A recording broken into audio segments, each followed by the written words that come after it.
This young lady, I actually like her take. And I like her take because she just joined a Muay Thai gym. Is basically close to like kickboxing, Thai kickboxing. And it's a very brutal combat sports. Being in combat sports before, I know Muay Thai is very, very dangerous. They use a lot of elbows and knees, and even their stance is a very high up stance, made to like being able to throw a knee very quickly. Their kicks are brutal as well. They're very, very dangerous when it comes to combat. And she joins them the gym where they're working on this combat art. And she starts making TikToks on the differences between what she notices about men and women. And I thought it was pretty cool because even though part of my question is like, why did it take you so long to notice these things? But at least she's noticing them, right? So let's play her first video.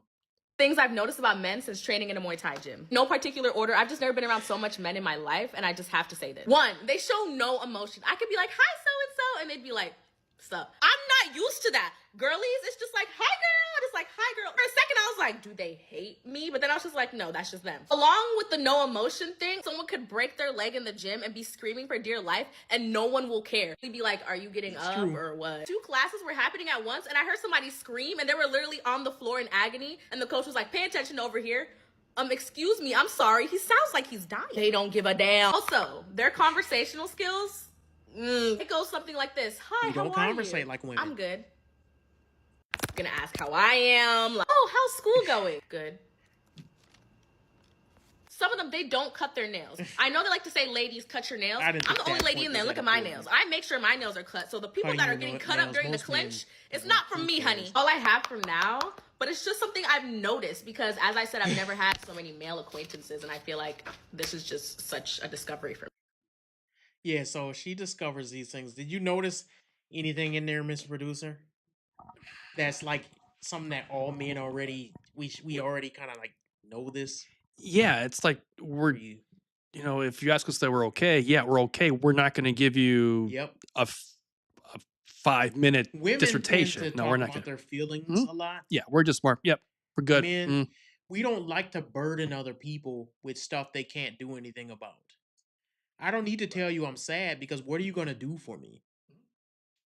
And even if you try to fix something, it's not your burden that we want to lay on you.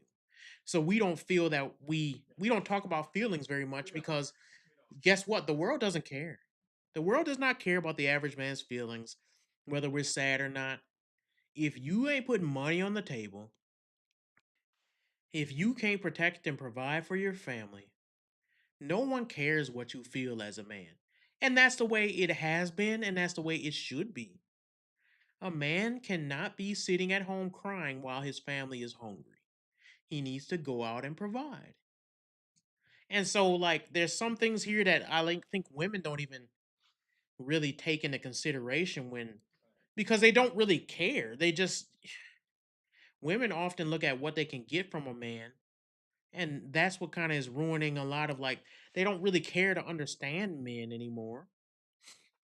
And it's sad because women of the olden days, if you go back to like 30s, 40s, 50s, women had a much more understanding of this is a man. This is what's respected. This is what men do that's honorable. And this is a woman's place. This is a man's place. We don't have that anymore because we've lost our relationship with God. And God dictates in his word what a man is supposed to be. So now we're like they're rediscovering these differences that we should have known all along. So play her next video. Things I've noticed about men since training at a Muay Thai gym, part 2. First, y'all train like crazy. Y'all are pretty much robots. So encouraged that you do cardio or strength training outside of the Muay Thai classes. So I would ask my classmates, when do you fit that in? He would say, oh, I run about 6 miles in the morning, strength train before work, and then after work, go to Muay Thai. Excuse me. Multiple people, and they all run, strength train, and Muay Thai the same day. That made me realize I'm not doing enough. So on jiu-jitsu days, I go to the gym at 4 a.m. Along with this robot stuff, they don't sleep. Went to an open mat on Saturday. Tell me why one of them was saying, yeah, I haven't slept since like Thursday. Excuse me. Robots, only logical answer. Also, they really push themselves to the limit. You ever feel like you're doing enough? Go to a Muay Thai gym. I promise you, you'll get humbled. I've seen people go off the mat, vomit, then come back on the mat. If I vomit, I'm going home. Finish a run, you go straight into shadow boxing. Don't nobody care if you can't breathe. Very Yep. nonchalant No and one cares. straightforward. I was doing some light sparring with this one guy, and then he just would like bop me in my eye and be like, keep your hands up. My bad. I saw That's this how one we guy fall to the communicate. ground. He got kicked in the balls. All the coach said is, why didn't you wear your cup? I'm telling you, they don't sugarcoat nothing. It's just straightforward answer. I know I've never had that many Yeah. That's true. acquaintances, so this is all discoveries for me. Yep. All this stuff is new to her. I found it interesting that it was new to her. Did you see anything in there, Mr. Producer, that you thought was like, yeah, this is just what Well, we do? yeah, it's she's talking about the boxing, and just yeah, put your hands up. Well, yeah, you hello, Yep. you don't have to talk it over for 3 hours. You just Yeah. deliver it and then you're done. Yeah, it was just I think she was baffled about the clear, concise. Yeah. This is how we communicate. This is how we are. And because we're like that, that's how we get things done. Right. Men, we don't spend time talking about how we feel about things. We look at it and say, the best course of action for a man to learn is for him to do.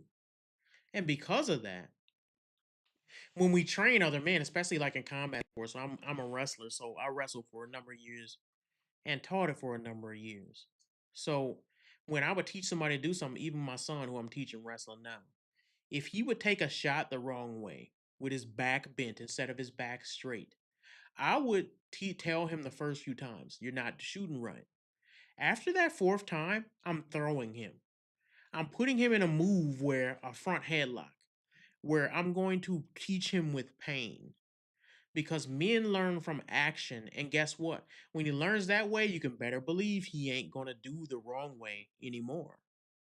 And that's how we teach other men. And so I think women don't, because they don't have this type of communication, they often flutter conversations with unnecessary words and trying to do things where they're like placating to each other.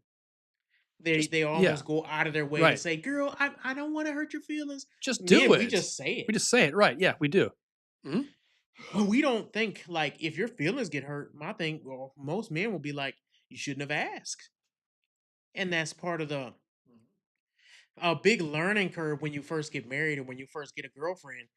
Will actually be like, "Dude, does she not respect my opinion?" And what it comes down to is the communication between men and women is so different that you really think your wife want the truth, and no, she doesn't want the truth. She wants to feel better about whatever she's telling you. I don't actually like that and don't think men should feed into that. I think that if a woman talks to a man, you should not expect him to speak like a woman.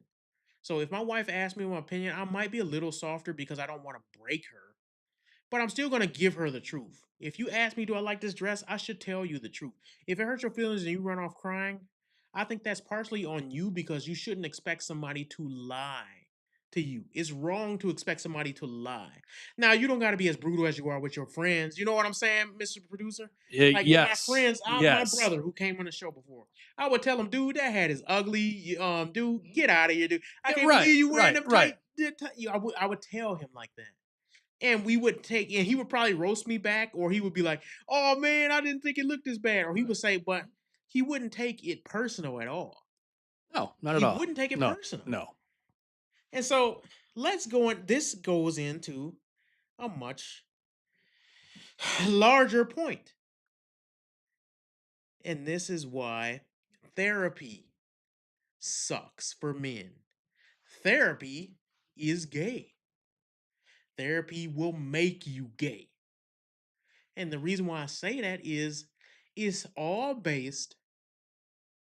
Should I even go into the reason? Because we have such good documentation. We have the receipts. I'm going to show you why therapy is not for men. Now, I got to give a caveat here because I remember saying this before to one of my friends, and he was like, "Oh, I have a daughter who like went through something very traumatic and child abuse. She went through." I'm not talking about extreme cases, and I'm not talking about for every single person. Some people have some extreme life situations where, yes, they got to get some therapy. But women have been touting this thing, especially liberal women. Everybody should get therapy. Everybody should get in a group and hold hands and sing kumbaya and cry and communicate and increase their emotional intelligence. This is nonsense. Therapy and all that gushy stuff makes you gay, and it's not for men. Let's point out why with our point number one, and that is the therapists are libtards. You want to read that, Mr. Producer?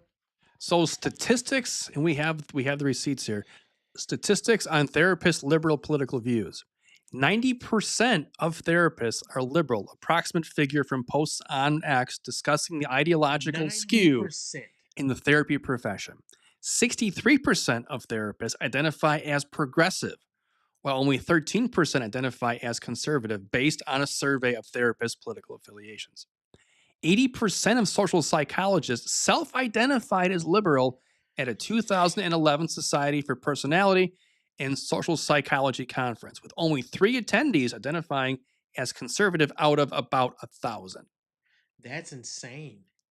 I don't want to cover your face up, but I'm going to just for a second here. Go ahead. 90.6% of social and personality psychologists describe themselves as liberal on social issues, compared to 3.9% identifying as conservative from a 2012 survey of over 500 psychologists.